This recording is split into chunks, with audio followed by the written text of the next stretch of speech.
میرا سوال یہ ہے کہ قرآن مجید اپنے مدعا کو وضاحت کے ساتھ بیان کرتا ہے، وہ مبین ہے، تو کیا قرآن مبین ہونے کے باوجود اسے تبیین کی ضرورت ہے؟ مطلب جب قرآن مبین ہے، اپنے مدعا کو بالکل واضح کر رہا ہے اور آسانی سے سمجھا رہا ہے اس زبان کو جاننے والوں کے لیے، تو پھر اسے تبیین کی کیا ضرورت ہے کہ رسول اللہ صلی اللہ علیہ وسلم نے اس کی تبیین کا کام کیا، تو ہم اس سے کیا مراد لیں؟ قرآن مجید میں جو سورہ نحل کی آیت ہے، غالباً آپ اس کے بارے میں سوال کر رہے ہیں۔ اس میں جو لفظ تبیین استعمال ہوا ہے، یعنی تبینہ کا فعل استعمال ہوا ہے، اس کو دو معنی میں لیا گیا ہے۔ ایک یہ کہ اے پیغمبر، ہم نے یہ یاد دہانی آپ کی طرف اس لیے نازل کی ہے کہ آپ اسے لوگوں کے سامنے بیان کر دیں، پہنچا دیں۔ یہ تبلیغ کے معنی میں ہے۔ اس پر بہت ہی ایک عمدہ نوٹ لکھا ہے امام فراہی نے تعلیقات میں، جو ان کے قرآن مجید پر تعلیقات ہیں۔ اس میں انہوں نے بڑی وضاحت سے یہ بتایا ہے کہ یہاں اسی مفہوم میں ہے، کہ یہاں شرح، وضاحت اور اس تفہیم و تبیین کے معنی میں نہیں ہے جس میں ہم کسی چیز کو سمجھاتے ہیں، بلکہ یہ بیان کرنے کے معنی میں ہے۔ انہوں نے لکھا ہے کہ یہ کتمان کے مقابل میں ہے۔ چنانچہ استاذ امام نے بھی اس کو اسی مفہوم میں لیا ہے، میں نے بھی اپنی تفسیر البیان میں اسی کو اسی مفہوم میں لیا ہے۔ کچھ لوگ یہ کہتے ہیں کہ یہ شرح و بیان کے معنی میں ہے،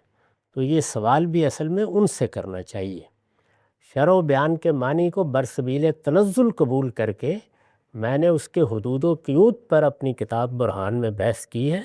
لیکن جہاں تک ہماری ترجیح کا تعلق ہے اور اس کے دلائل دیے ہیں، اسی طرح یہ جو سیریز ابھی ختم ہوئی ہے اس میں تبیین زیر بحث آئی ہے، اس میں بھی میں نے بڑی تفصیل کے ساتھ یہ بتایا ہے کہ قرآن مجید کی اس آیت کے سیاق سباق کی روح سے یہاں تبیین کا لفظ شرح و وضاحت کے معنی میں نہیں ہے۔ تو اس لیے قرآن مجید میں کوئی ایسی آیت نہیں جو اس کی تبیین کی کسی پر ذمہ داری ڈالتی ہو، بلکہ امام فراہی نے تو یہ کہا ہے کہ رسالت مآب صلی اللہ علیہ وسلم نے اس طرح کا کوئی کام کیا بھی نہیں ہے، سوائے اس کے کہ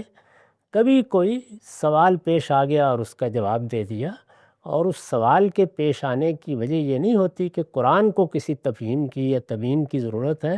وہ انسان کی قلت علم کی وجہ سے پیش آ جاتا ہے۔ ایسے 10-20 سوال ہیں جو حدیث کی کتابوں میں نقل ہوئے ہیں۔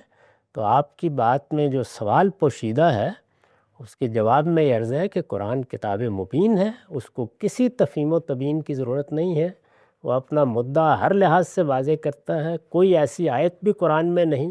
جو اس کی تبیین کے بارے میں کوئی ذمہ داری ڈالتی ہو۔ یہ محض غلط فہمی ہے جو عام ہو گئی اور اس کو اختیار کر لیا گیا۔ یہ ساری بحث میں نے بھی بڑی تفصیل کے ساتھ کی ہے، امام فرائی نے بھی، آپ اس کو پڑھ لیجئے اور اس کو سمجھنے کی کوشش کیجئے۔ رہی یہ بات کہ اس دنیا کے اندر کسی چیز پر اتفاق ہو جائے تو وہ ذرا مشکل کام ہوتا ہے، ہم اپنی بات دلیل سے کہہ ہی سکتے ہیں۔ جی، آپ کا واضح ہو گیا، آگے بڑھاتے ہیں۔ اچھا ہم سب ایک ضمنی سا پہلو، جب ہم یہ کہتے ہیں کہ احادیث جو ہیں اس میں کوئی مستقل بذات دین بیان نہیں ہو رہا، بلکہ وہی اصل دین ہی کی تفہیم و تبیین ہے، اس پر عمل کا نمونہ ہے، اس کی شرح و وضاحت ہے، اس کے عقلی و لسانی مضمرات تھے جس کو رسول اللہ نے کھول دیا ہے، تو یہ بات کہنے کے لیے ہمیں کوئی قرآن سے سینکشن نہیں چاہیے۔ علم اور عقل کے مسلمات پر مبنی بات ہے کہ جب بھی کوئی بات کی جائے گی اصول پر مبنی ہوگی، تو اس کے جو اطلاقات ہیں مماثل صورتحال میں اطلاق ہے۔ تو رسالت صلی اللہ علیہ وسلم نے جہاں پر یہ معاملہ کیا بھی ہے، یعنی مثال کے طور پہ اصولی ہدایت کو سامنے رکھ کے کہیں شرح و وضاحت کر بھی دی ہے، یا مماثل صورتحال پہ اطلاق کے تفہیم و تبیین کی ہے، تو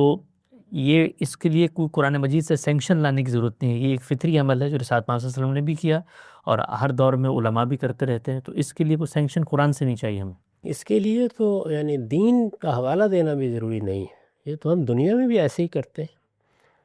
کیونکہ دنیا میں سارے لوگ ایک سطح کے نہیں ہیں، اور سب لوگوں کو کسی خاص چیز سے اس طرح کا اشتغال بھی نہیں ہوتا جو اس کا علم رکھنے والوں کو ہوتا ہے۔ اس کے نتیجے میں تدبر کی بھی ضرورت پیش آ جاتی ہے اور علم کی بھی، تو دونوں چیزوں کی رعایت کر کے علماء بھی خدمت کرتے رہتے ہیں، رسالت مآب نے بھی یہ خدمت انجام دی۔ یعنی یہ آپ کی عنایت تھی، آپ کا کرم تھا کہ آپ نے لوگوں کو کوئی بات اگر ان کے ہاں غلط ہوئی تو سمجھا دی،